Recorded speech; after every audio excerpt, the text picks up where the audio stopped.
గత 2 సంవత్సరాల చంద్రబాబు నాయుడు గారి ప్రభుత్వం మీద, వాళ్ళ ప్రజా వ్యతిరేక విధానాల మీద, రాజ్యాంగ వ్యతిరేక విధానాల మీద, జగన్మోహన్ రెడ్డి గారైనా, వైఎస్ఆర్ కాంగ్రెస్ పార్టీ అయినా ఇప్పటి వరకు చేసిన నిరసనలు, పోరాటాలు లాంటివి అవి ఒక ఎత్తు. కానీ డిఎస్సి చుట్టూ వాళ్ళు చేస్తున్నది ఏదైతే ఉందో అది మరొక ఎత్తు. డిఎస్సిని వీళ్ళు చాలా సీరియస్గా, సిన్సియర్గా తీసుకున్నారు. అందులో అక్రమాలు జరిగాయి అని చెప్పి వాళ్ళు బలంగా నమ్మే పరిస్థితి, నమ్మడమే కాదు దానికి సంబంధించిన ఆధారాలను కూడా చూపెడుతూ ఉన్నారు. ఆధారాలను కూడా. అండ్ జగన్మోహన్ రెడ్డి గారు డిఎస్సి అభ్యర్థులను కలిశారు. ఈ క్రమంలో డిఎస్సిలో అక్రమాలను ఎదుర్కోవాలి అని చెప్పి ఒక రకంగా 3 రకమైనటువంటి వ్యూహాలు జగన్మోహన్ రెడ్డి గారు. ఒకటి, క్షేత్రస్థాయిలో ఆందోళనలు, నిరసనలు, ఏం జరిగింది అనేది వాళ్ళ మీడియా ద్వారా జనంలోకి తీసుకెళ్తూ ఉన్నారు. 2, ప్రభుత్వం మీద ఒత్తిడి తీసుకురావడం కోసం, అదే సమయంలోనే ప్రభుత్వానికి జవాబుదారీతనం అలవాటు చేయాలి అని చెప్పి దీని మీద సిబిఐ విచారణ కావాలంటున్నారు. కేంద్ర సంస్థల ఇన్వాల్వ్మెంట్ అంటూ ఉన్నారు. సో ఇది ఖచ్చితంగా ప్రభుత్వం మీద ఒక రకమైన చాలా ప్రెజరే. అండ్ అంతేకాదు, ఇంకోటి మూడోది చాలా బ్రహ్మాండమైన వ్యూహమే. ఈ డిఎస్సి తరపున ఫైట్ చేసే వాళ్ళ కోసం ఒక లీగల్ టీమ్ను అపాయింట్ చేయడం. ఇది చాలా ఉపశమనమే.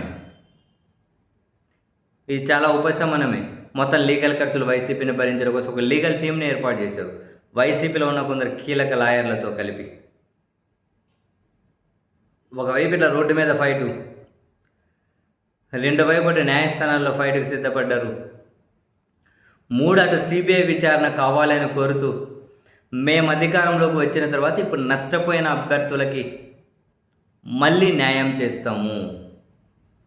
సో డెఫినెట్లీ ఇది అన్ని వైపుల, అన్ని అంచెల నుంచి కూడా ఒక వ్యూహాన్ని ఎగ్జిక్యూట్ చేస్తూ ఉన్నారు. ఇందులో కనుక సరే ఇప్పుడు సిబిఐ విచారణ అవుతుందా కాదా తెలియదు, ఎందుకంటే కేంద్రంలో టీడీపీ కీలక భాగస్వామి.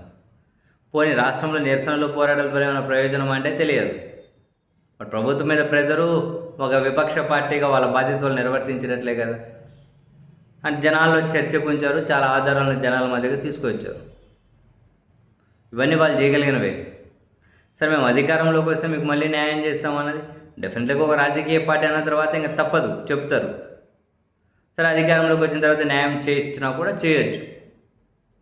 ఈ క్రమంలో ఇప్పుడు జగన్మోహన్ రెడ్డి గారు ఈ న్యాయస్థానాల్లో కనుక డిఎస్సికి సంబంధించి కనీసం కొన్ని విషయాల్లో అయినా విజయం సాధించగలిగితే వాళ్ళ legal team, no doubt Jaganmohan Reddy గారు ఒక తిరుగులేని శక్తి అవుతారు ఆంధ్రప్రదేశ్లో. ఇది చాలా కీలకమైన అంశం. నిరుద్యోగుల జీవితాలకు సంబంధించిన విషయం ఇది. ఈ విషయంలో జగన్ గారికి అంటే గెలవడమో ఓడడమో నిర్ణయించడానికి ఉన్న దారి ఒకటే కదా, లీగల్.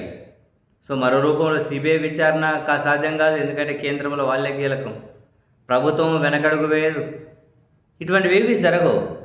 అందుకని చెప్పి లీగల్గానే జగన్మోహన్ రెడ్డి గారు ఏవైనా సాధించగలరా?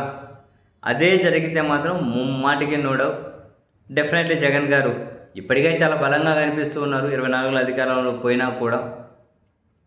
బట్ ఇటువంటి విషయాల్లో కనుక విజయం సాధిస్తే ఒక తిరుగులేని శక్తిగానే ఖచ్చితంగా నిలబడతారు.